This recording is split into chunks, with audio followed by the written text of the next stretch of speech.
Hindi na daw kailangan mga kapatid ng balanseng alyansa o ties sa US at China. Sabing ganon mga kapatid ni PBBM. Ayon dito mga kapatid, ito yung sinabi niya, no? There is no need. Sabi niya hindi na kailangan to balance our relationship with the US and China. Sabing ganon mga tol, hindi na daw kailangan pang balansehin ang relasyon ng Pilipinas sa US at China simply because our foreign policy is an independent one and we are concerned with the defense of our territory and exercise of our sovereign rights. Mga tol, yan ang malinaw na sinabing gano'n ni PBBM. We are trying to form coalitions and multilateral relations so that those like-minded nations who share the same values as we do, who adhere to international law, most specifically the UNCLOS o yung United Nations Convention on the Law of the Sea, present that position very clearly to anyone who has intention to unilateral changing the world order. Ang tinutukoy niya rito mga tol yung China na ang pinipilit ngang mangyari ng China mga tol is sumunod sa kanila kung ano man yung sinasabi na ng batas. Gusto nilang baguhin kung ano yung sinasabi ng batas. Like for example sa UNCLOS, ang gusto ng UNCLOS o ang sinasabi ng UNCLOS, bawat bansa merong tig to 200 nautical miles, exclusive economic zone. Pero yung China alone, sila lang dahil wala namang sumusuporta sa gusto nilang mangyari. Ang gusto nila baguhin yon. Ang gusto nila sila ang kilalanin ng international law. Sabi rito, present that position very clearly to anyone who has intentions to unilateral changing the world order, says Marcos as he met US President Donald Trump mga kapatid. So concern tayo, no? Concern tayo mga kapatid sa depensa ng ating teritoryo, no, at ini-exercise natin o ating ipinapatupad mga kapatid yung ating soberanya o yung karapatan natin sa ating soberanya. Para sa buong detalye mga tol, panoorin natin itong naging pagsagot ni PBBM dito sa isang tanong ng isang reporter dito nga sa kanyang pakikipagpulong kay US President Donald Trump. Bago natin to simulan, wag mong kalimutan mag-subscribe. Click mo na rin ang notification bell para ma-notify ka whenever na may mga bago tayong reaction video tulad nito. Alright? I would like to ask both of you one question. Mr.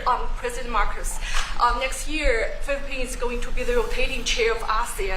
I wonder how do you plan to balance your relationship between the United States and China? And for President Trump, Kremlin yesterday said if you are going to Beijing in September, they wouldn't rule out a meeting between you and President Putin.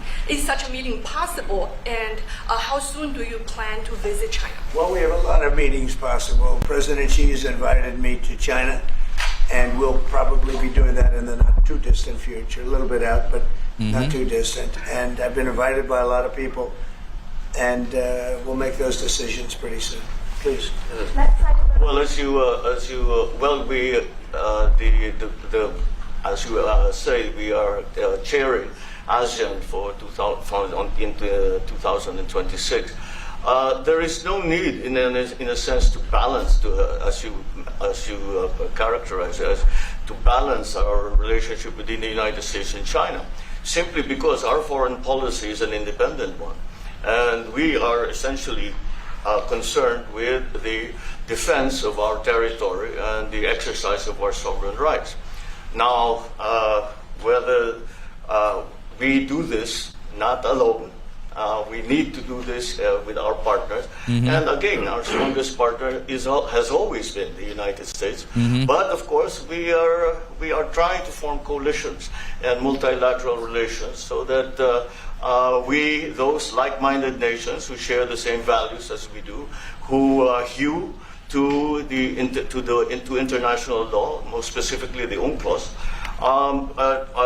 present that position very clearly to anyone who has intentions of unilaterally changing the world order, and that is how we are guided in that. And I don't mind if Okay mga kapatid, yung pakikipagbalanse kasi o yung pagbabalanse no ng relasyon ng US ng Pilipinas sa US at China Para sa akin ito para sa akin lang naman. Ganito lang naman kasimple yan mga kapatid eh. Wala tayong gustong kaaway, 'di ba? Ang ating bansang Pilipinas, ang gusto natin, ang focus natin dapat is yung pagpapaunlad ng ating ekonomiya. 'Di ba? Pagpapaunlad mga tol ng kabuhayan o ng buhay ng bawat mamamayang Pilipino na nakatira dito para dumating ang panahon mga tol na hindi na natin kailangan pa na magtrabaho sa ibang bansa para lang may ahon sa hirap yung ating mga pamilya, 'di ba? Kasi yun ang problema natin eh. Yun nga yung pangarap ni PBBM, 'di ba, nung siya'y kumakandidato pa, 'di ba? At ang sabi niya nga sana magawa nila dumating ang panahon na mapapauwi na yung mga OFW, 'di ba, sa Pilipinas. Ibig sabihin dito na mamumuhay at maganda na ang buhay dito. Pero alam nating malayo pa 'yan sa katotohanan. Ngayon, ang problema natin kasi mga kapatid ganito. Habang ating pinapaunlad ang ating ekonomiya, meron tayong kinakaharap na mga hamon pa sa ating teritoryo. Katulad na lang halimbawa nung nangyayari dito sa South China Sea, which is inaagaw ng China yung halos kabuuan o 90% ng South China Sea. Tinuturing nilang kanilang internal waters. Nagkakaroon tuloy tayo ng sigalot, nagkakaroon tayo ng problema at nalalagay pa sa peligro na baka biglang sumabog ang panibagong digmaan o gera na naman dito sa South China Sea. Hindi man China o versus Pilipinas kahit doon lang sa sa Taiwan at saka sa China magiging involved pa rin diyan ang Pilipinas mga tol 'di ba? So sabi nga rito ni PBBM, no, yung foreign policy natin mga tol, independent one. Sabi niyang ganoon. At concerned tayo mga kapatid sa depensa ng ating teritoryo at dito sa ating karapatan sa ating soberanya mga tol. At sabi niya nga ganoon, we are trying to form a coalition, a multilateral. Sabi niya rito, basahin na lang natin.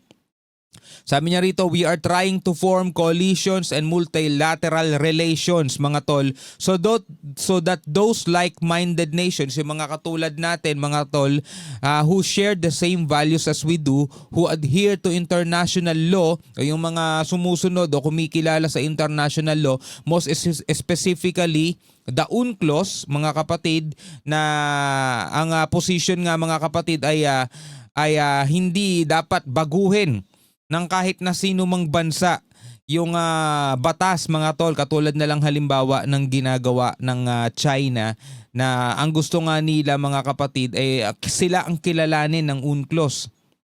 Sila ang sundin ng international law kahit ang 2016 arbitral ruling natin ayaw nilang kilalanin mga tol. Diba? So paano na ngayon natin babalansehin ang relasyon natin dito sa China at saka sa Pilipinas? Naikipag-alyansa tayo sa US laban sa China habang ang China naman is pinapanatili nating kaibigan natin. Ang problema kasi wala na sa atin Nasa China na mga tol ang problema Nasa kanila na yung bola Kung gusto nilang magkaroon ng kapayapaan dito sa South China Sea, number 1 na kailangan nilang gawin, sumunod muna sila sa batas.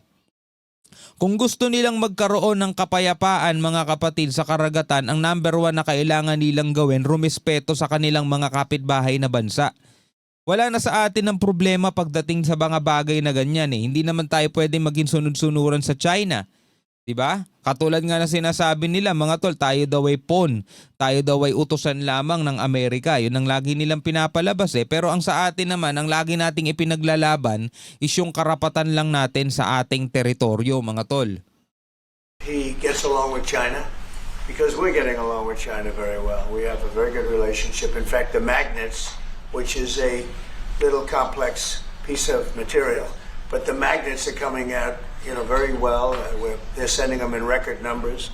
We're getting along with China very well. And I don't mind if the president dealt with China, if that's meant, because I think he has to do what's right for his country. I've always said, make the Philippines great again. Do whatever you need to do, but you're dealing with China wouldn't bother me at all. It is something that we have to do in any case. Yeah, certainly.